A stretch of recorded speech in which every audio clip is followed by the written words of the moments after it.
Hello. Today we're going to talk about Chapter 9, an introduction to basic macroeconomic markets.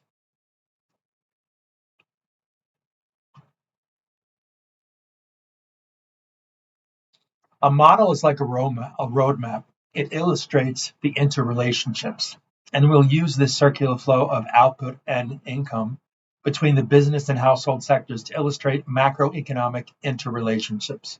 As our macroeconomic model is developed, initially we'll assume that monetary policy, the money supply, and fiscal policy, taxes and government expenditures, are constant.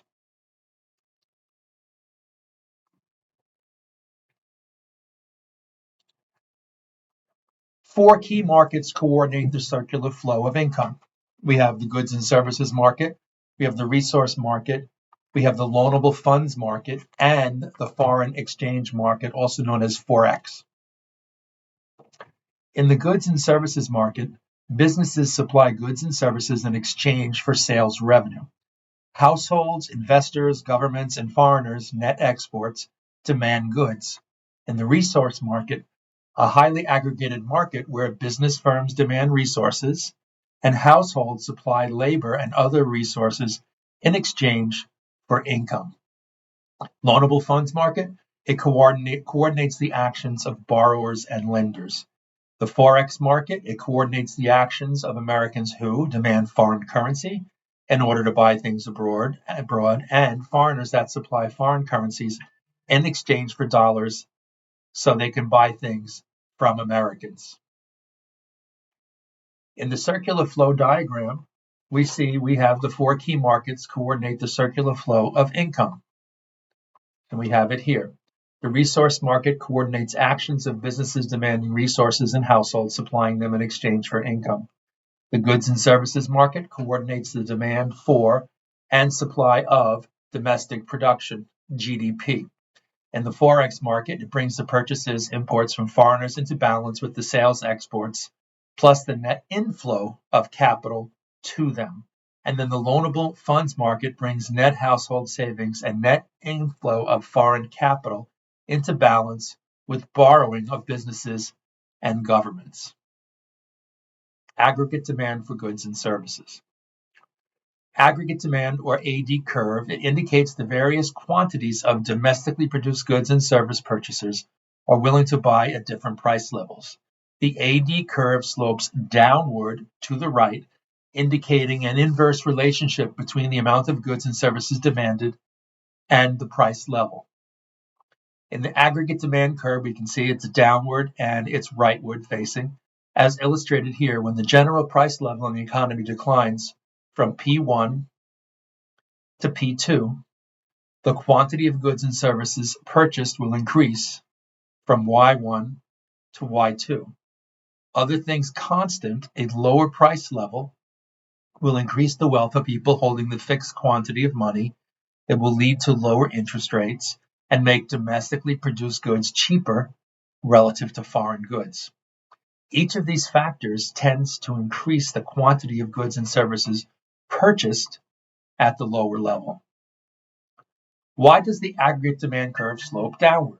Well, one reason is a lower price level increases the purchasing power of the fixed quantity of money. Number two, a lower price level will reduce the demand for money and lower the real interest rate, which then stimulates additional purchases during the current period. And three, other things constant, a lower price level will make domestically produced goods less expensive relative to foreign goods.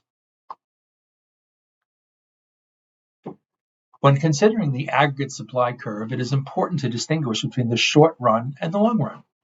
In the short run, a period of time during which some prices, particularly those in resource markets, are set by prior contracts and agreements. Therefore, in the short run, households and businesses are unable to adjust these prices when unexpected changes occur, including unexpected changes in the price level. And in the long run, a period of sufficient time that people have the opportunity to modify their behavior in response to price changes. For instance, we now have what's considered an egg shortage. Egg prices, which normally are about Let's see, in Aldi, you can buy a dozen eggs for 65 cents. I was there last week. It's now $4.65. It's supposed to be a short run price increase as hen and egg producers increase their population and supply of the hens and then the eggs that they produce. So hopefully in the short run, the prices of this will be coming down.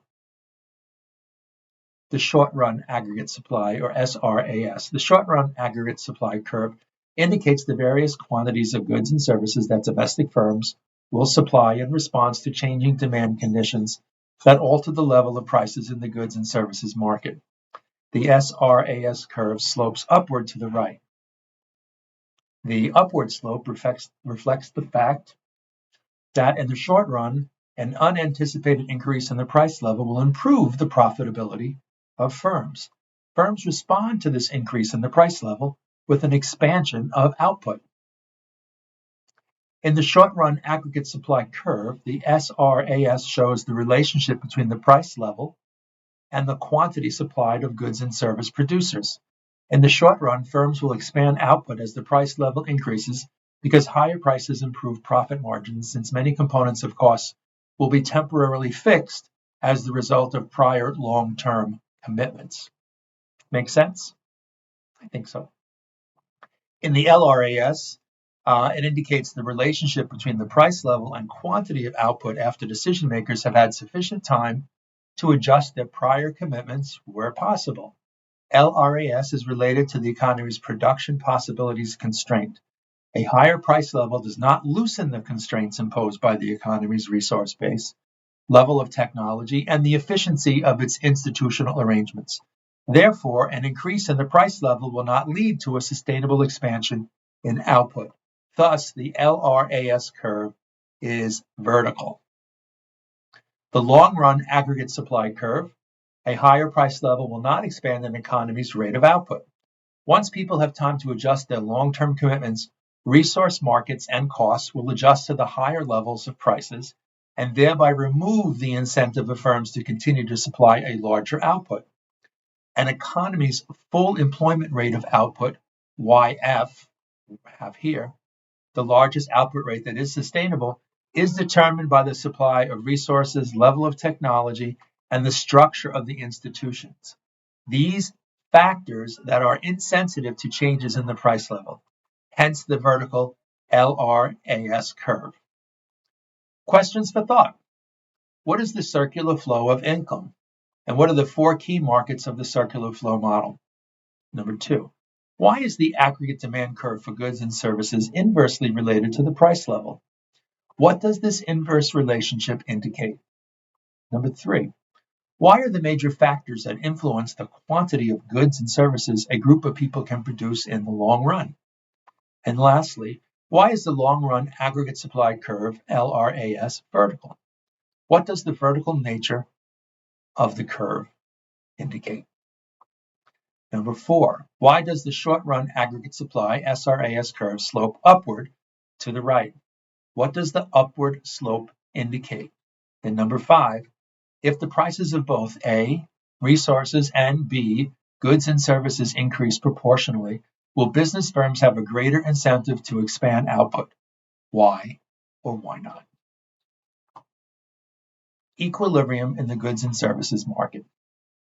Short-run equilibrium in the goods and services market is present in the goods and services market at the price level P, where the aggregate quantity demanded is equal to the aggregate quantity supplied.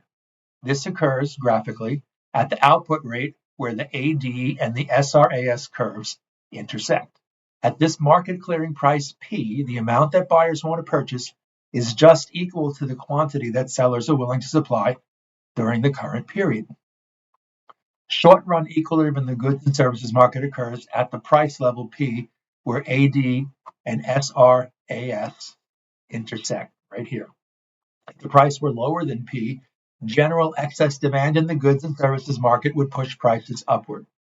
Conversely, if the price level were higher than P, excess supply would result in falling prices.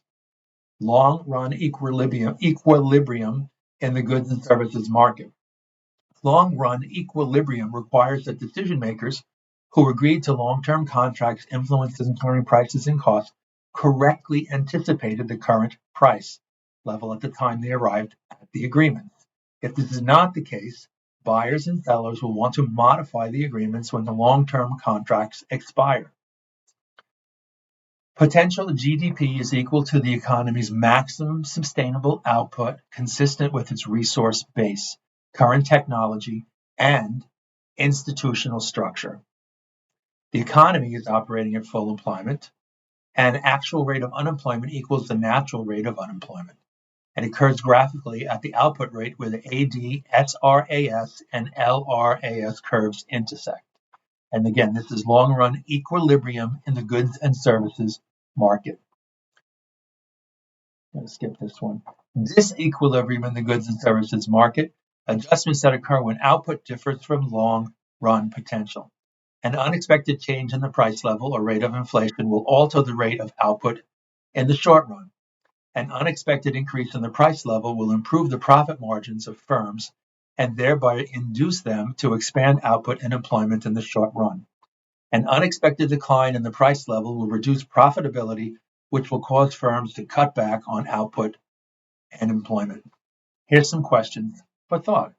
If the price level in the current period is higher than what buyers and sellers anticipated, what will tend to happen to real wages and the level of employment?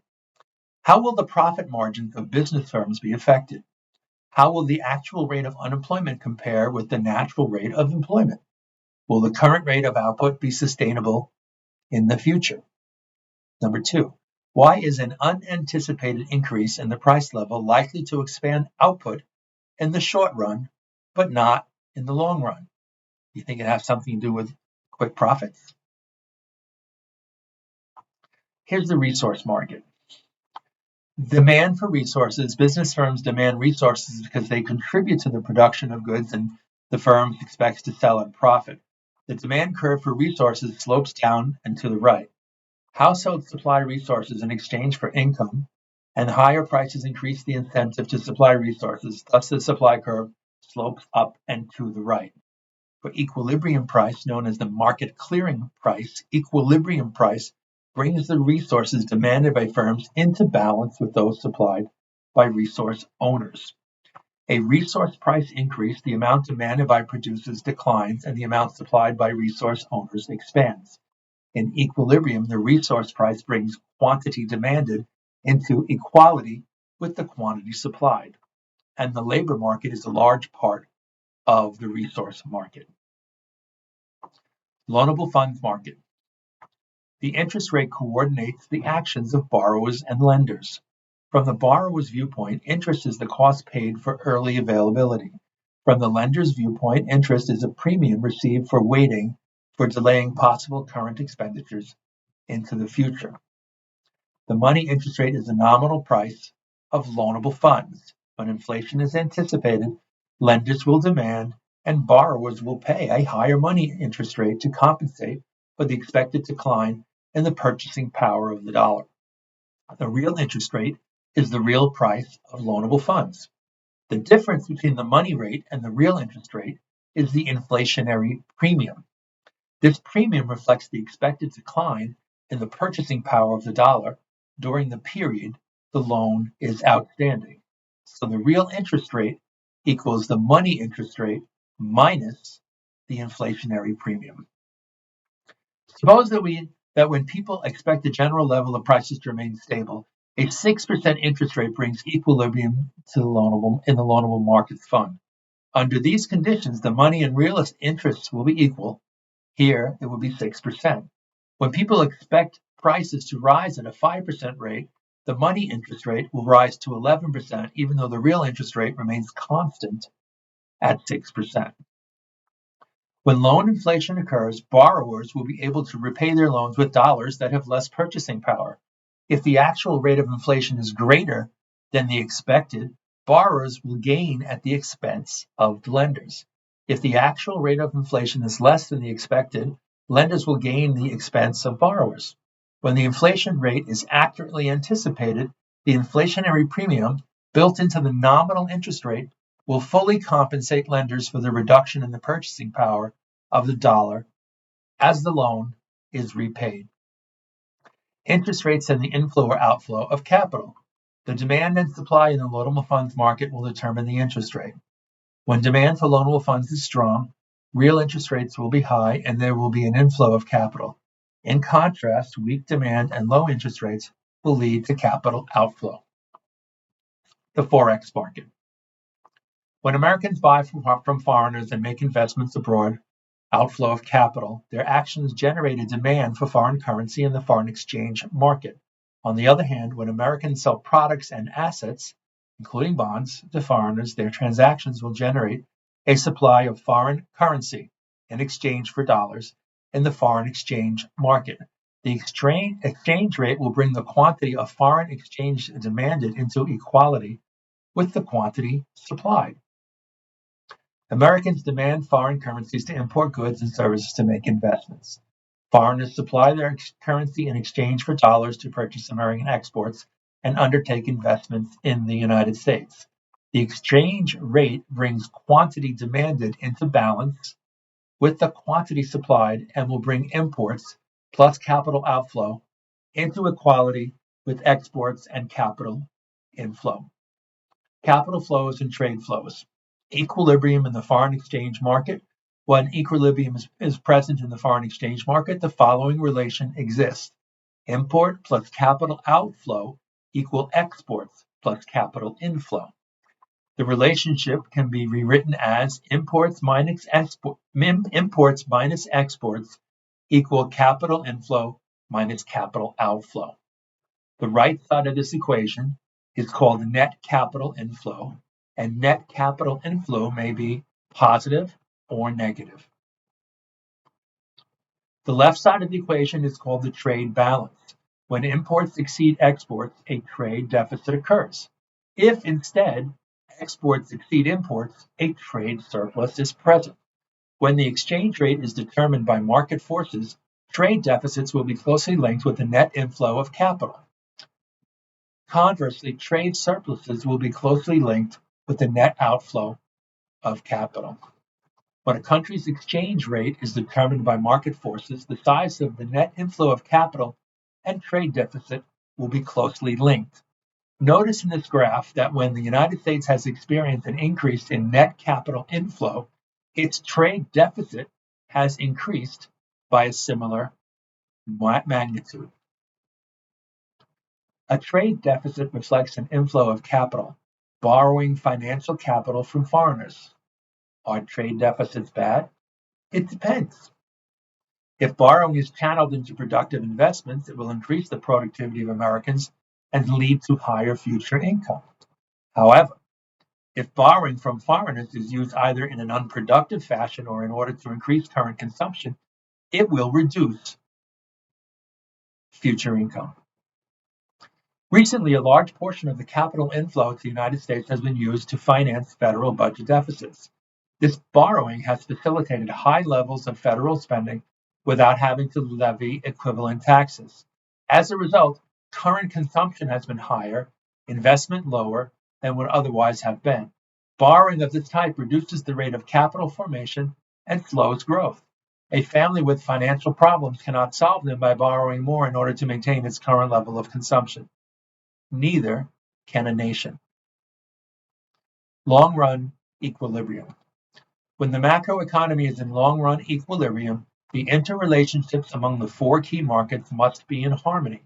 Resource prices, interest rates, exchange rates, and product prices will be such that, on average, firms will be just able to cover their costs of production, including the competitive return on their investment.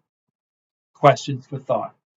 If the inflation rate increases and the higher rate is sustained over an extended period of time, what will happen to the nominal interest rate? What will happen to the real interest rate? When the US dollar appreciates against the euro, fewer dollars will be required to purchase a euro. This is true. If the dollar appreciates, how will this affect net exports? Number 3, can output rates beyond the economy's long-run potential be achieved? Can they be sustained? Why or why not? When the economy is in long-run equilibrium, which of the following will be true? A, the actual price level will be equal to the price level anticipated by decision makers, or B, the actual unemployment rate will be equal to the natural rate of unemployment. 5. What is the difference between the real interest rate and the money interest rate? Suppose that you purchase a $5,000 bond that pays 7% interest annually and matures in 5 years. If the inflation rate in recent years has been steady at 3% annually, what is the estimated real rate of interest? If the inflation rate during the next 5 years rises to 8%, what real rate of return will you earn? 6. How is a nation's trade balance related to its net inflow of foreign capital? If the inflow of foreign capital is used to finance the federal deficit, how will the well-being of future generations be affected? I thank you for listening.